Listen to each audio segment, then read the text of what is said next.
Èèyàn lé èwò lẹ ṣe ẹ káàbọ̀ sí Mashola Gist TV. Ṣé àlàáfíà ni ẹ wà? Gbogbo lé ń kọ́ bí a ṣe ń sọ àti parí prize giveaway wa lánàá Sunday 15th of December la parí ẹ̀. Ṣùgbọ́n very good news ó ní wípé a máa ṣe another prize giveaway míì ní April 15th fún Easter. April 15th fún Easter.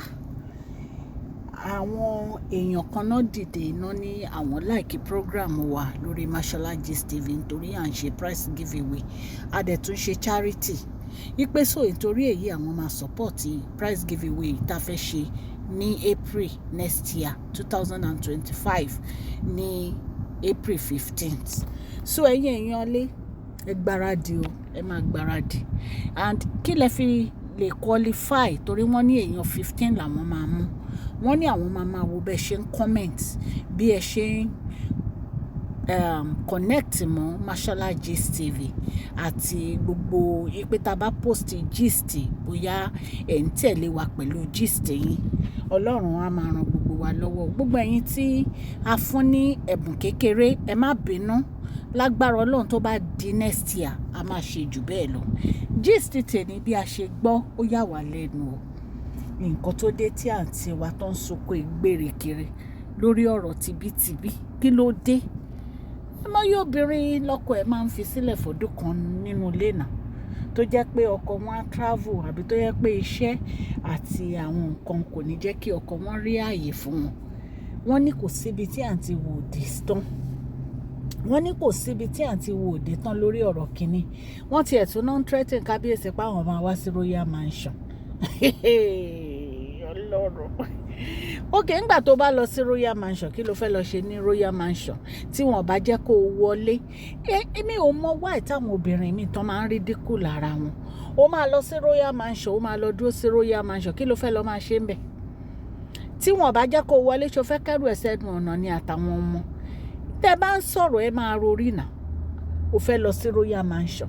Ọjọ́ wo lẹ rí Queen Naomi? Anyway, Queen Naomi ò tiẹ̀ lè ṣe bẹ́ẹ̀ because Queen Naomi a gbọ́dọ̀ máa compare yín sí Queen Naomi rárá. The difference is clear. Abẹ́ rí pé yìí funny. Ó fẹ́ lọ sí Royal Mansion. Wọ́n ló ní kábíyèsí o, wọn ò ní time fóun. Wọn ọ̀dọ̀ Queen Naomi náà wà. Wọ́n ní àǹtí wa ní ká ló ń dẹ̀ ti mọ̀ wọn ò bá ti fi Queen Naomi sílẹ̀ kí Queen Naomi máa bọ̀ nínú palace jẹ́jẹ́ o.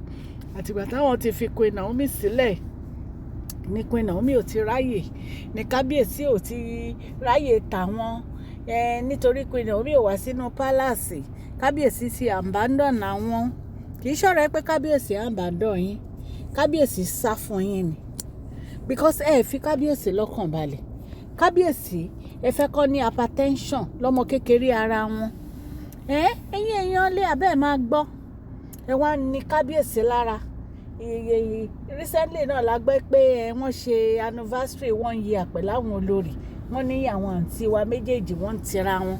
Àǹtí wa àti àǹtí wa R. Mo ti ẹ̀mẹ́pà àǹtí wa R tí wọn ò fẹ́ wà láàmú, wọ́n ti jókòó ara wọn jẹ́. Ṣùgbọ́n àǹtí wa yìí gangan ni problem. Wọ́n láwọn elders wọ́n ń dá àǹtí wa lẹ́bi wípé òun ló fa wàhálà, òun ló bẹ̀rẹ̀. And it's true. Nǹkan tó ń bí àǹtí wa nínú ni pé àǹtí wa á rò jà mọ́. Àǹtí wa á gba kámú pé àwọn fi Queen Naomi sílẹ̀ àti kábíyèsí ó kàn máa bá níyàn ìfẹ́ wọn lọ. Inú wa ń bí àǹtí wa rí pọ̀rọ̀ àǹtí wa yìí ó lágbára.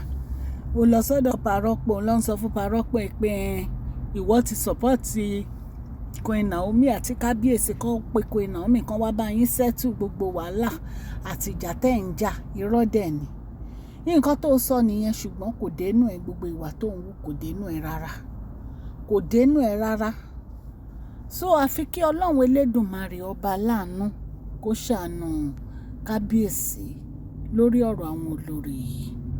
Kó ṣàánú wọn. Ṣùgbọ́n àǹtí wa fashion attention seeker tó ń pè ó dàbí ń pò ló fi tẹ̀. Bóyá ká change orúkọ ẹ sí attention seeker. Kí ló dé? Ó wá lọ ń kékeré. Wọ́n lọ. Ṣé kìíní ìwà jẹ́ bí oúnjẹ ni? Because kò yé mi rárá. ṣó jẹ́ bí oúnjẹ ni kí ló wá fẹ́ yẹ káwọn single mom ṣe àwọn single mom tó yẹ pé wọ́n lè má rí kókó gan láàrin ọdún kan tí wọ́n dẹ̀ ṣe ránù tó yẹ pọ́n rọra fèsì ọ̀rọ̀ àwọn ọmọ wọn ni wọ́n ti sọṣẹ́ wọn dọkọ. Ó ga o ẹ̀yin èèyàn lè kò jẹ́ bó ṣe jẹ́ o bá ṣe máa ń sọ allegedly nǹkan tá a gbọ́ nìyẹn. Gbogbo ẹ̀yin tí ẹ ti gba prize giveaway yín ẹ má bínú wípé ìwọ̀nba nǹkan tá a lè ṣe lọ́dún yìí nìyẹn, ṣùgbọ́n a ti sọ fún yín pé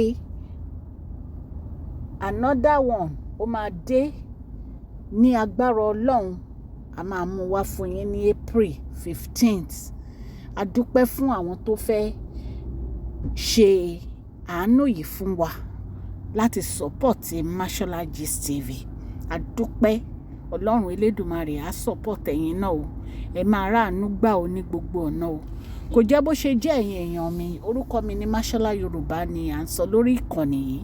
Ṣùgbọ́n kí n tó sọ̀rọ̀ ẹ jọ̀ọ́ ẹ má gbàgbé kẹ́ ẹ lọ sí Children Fun Fair tí Queen Naomi fẹ́ ṣe ní Ìbàdàn.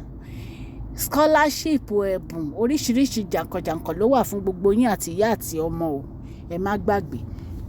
Yorùbá ni à ń sọ lórí ìkànnì yìí, à ń sọ nítorí pé a fẹ́ gbàgbé àṣà àti èdè wa.